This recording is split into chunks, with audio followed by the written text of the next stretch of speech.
We now bring to you excerpts from an exclusive interview with former Union Minister Natwar Singh. While speaking to Karan Thapar, Natwar Singh has revealed why Sonia Gandhi did not become the Prime Minister in the year 2004 and how Priyanka Gandhi approached Natwar Singh to exclude the secret from his upcoming book.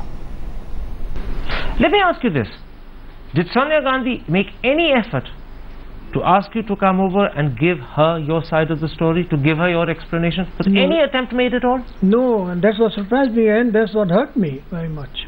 I mean, you'd known her for pretty close to 40 years by then. Yep. She once even confided in you that there was no man in her life other than Rajiv Gandhi. That's a very personal confession to make. That's right. Clearly you were very close to her, and yet you're saying to me she made no effort to ask you to come across and explain your stand on the Volcker accusations. Not only this about Rajiv being only man, she told me in front of Priyanka that Natwar, you are my closest friend. Sometimes what I talked to you, I didn't tell Priyanka and Rahul either. And she was sitting there, Priyanka. This she said when she met you on May the 7th. That's right. And wanted you to keep portions of the book out of the public. Yeah, she said you're my closest friend. And I didn't tell my son and daughter what I talked to you. She said you're her closest friend and there are things she's told you that she's never told her son and daughter. That's right.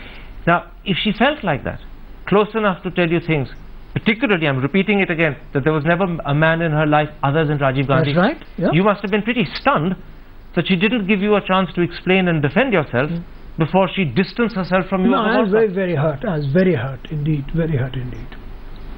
And then you from there again back to us. So for 6 or 7 years, Sonia Gandhi dropped a close friend, a close advisor, a man who was in her government, without giving him a chance to explain the background to the Volcker accusations. That's right. She deemed you guilty without giving you a chance to defend yourself. Yeah, no, I mean, she said so openly. I have to put this to you. Many people reading your book, many people hearing this interview, many people noticing the revelations you made about Sonia Gandhi, the comments you made about her, will say, he's only doing this out of bitterness and anger because she dropped him and he's now getting his revenge. Why did she come to see me? I am not my character doesn't include bitterness or vengeance. I mean, if you read the book as a whole, my preface, my epilogue, my whole life, I just don't think. I think life's too short to have it burdened by bitterness or vengeance. Is there any element of revenge in your book? By revealing things she didn't want, even after she came to meet you in May and personally implore you not to reveal them, you've still gone ahead. So is there any element of revenge in those revelations? No, really, I'm just telling the truth. I started writing my autobiography at the end of 2011, and now I'm 83 years old, and I think I should put down what really happened. And I went through a very difficult time, and to this day I have not said anything against Sonia Gandhi in public. But you have now in your book and in this interview said many things. Yes, I have. But I never said anything against her all these years till my book came out. Why then bring it out in your book? Why then say it in interviews? Well, this is the legacy I shall leave to my son and my grandsons. In other words, you're clearing your name for your family. No, my family is not involved, neither am I involved. They should at least know the facts, because the insinuation continue. I mean, the last thing was in a television channel about 2 years ago, that I had, as one of the crooks. You say in your book that you haven't been cheap. You say in your book you haven't made anything up, but you believe it's important to tell the facts as you know them. Yeah, sure. Why? Why must every fact be known?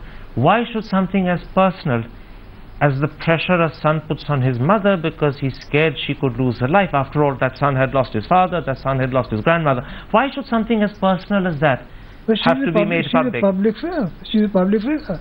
She's the most important politician in India. She is well known all over the world. And I think these facts will somehow, anybody who writes her biography will have to come out. Every biographer's dream. But she had to let them come near. But she's a historic figure.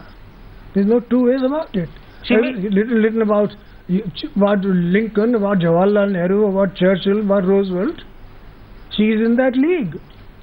So historic public figures do not have privacy? No, they don't. And even something as personal as a son not wanting his mother to become Prime Minister because he's scared she'll be killed has to be told to the world? Yes, you read any book on Kennedy, and everything is given in those books about Kennedy because he was a historic figure. And I am a student of history. And we as a country don't have a sense of history. It's our responsibility to make clear how this country is run. So you had a moral duty to reveal the full truth. Yeah.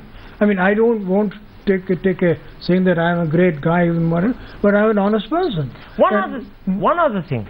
Sonia Gandhi herself, maybe her children, maybe her close friends. Quite possibly Suman Dubey and Manmohan Singh, who you claim were present at that 18th May meeting when you found out that Rahul didn't want his mother to become Prime Minister. Suppose they turned around and said these revelations are fabrications, that they are untrue. Yeah, they could have said it and got away with it if Sonia and Priyanka had not come to me. Period. By coming to you to ask you to withhold this story, Sonia has in fact proven the story is true. That's your conclusion. Yep. You're not worried that Suman Dubey, Manmohan Singh and others will turn around and say he's made it up? I'm repeating it again because that's quite possible they'll say it. Of course they will. You're aware they will? Yeah, of course I am aware they will. There will be big noise from tomorrow. And the answer is that why did Srimati Sonia Gandhi and her daughter come to me? They didn't come to have a cup of coffee with me. They didn't have to come to lunch with me. They didn't have to come to play cards with me. Was this the first meeting with Sonia Gandhi after the Volca accusations and your resignation? No, there was a, I am a trustee of the Jawahar Nehru Fund, so meetings take place, I go there. And once, I think 4 or 5 years, I went, she asked me, I went to see her, but we talked nothing about Volca or anything at all. Yes. So this was the first time that you had what I would call a personal meeting where you went beyond just official conversation. Yeah. And Sonia, and I'm repeating this, actually apologized at that meeting of May the 7th to you. No, she said she's sorry. And she even embraced you. When she came. And she even in that meeting said, you were my closest friend, you are my closest friend. Yes, that you were my close friend, and I even didn't tell my Priyanka or Rahul what sometimes I talked with you. I'm underlining this because it's critically important and the papers may want to pick it up.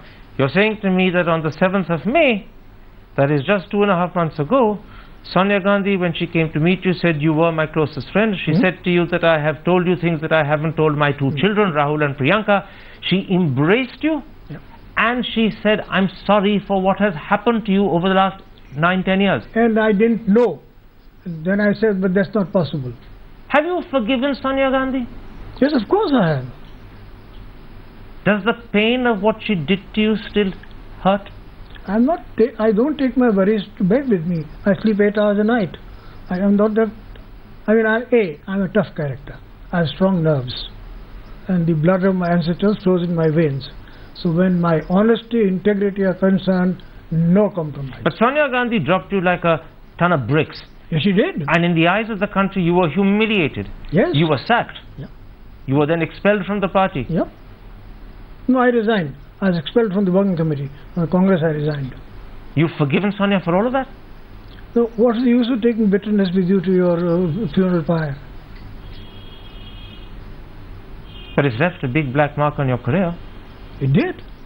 Well, there's no armor against fate. You've accepted fate. What else do you say? Why should this have happened? And the way it's happened is atrocious. Now at 83, when you look back on those 10 years, how do you view them? I feel very sad. But there's no bitterness. No, why?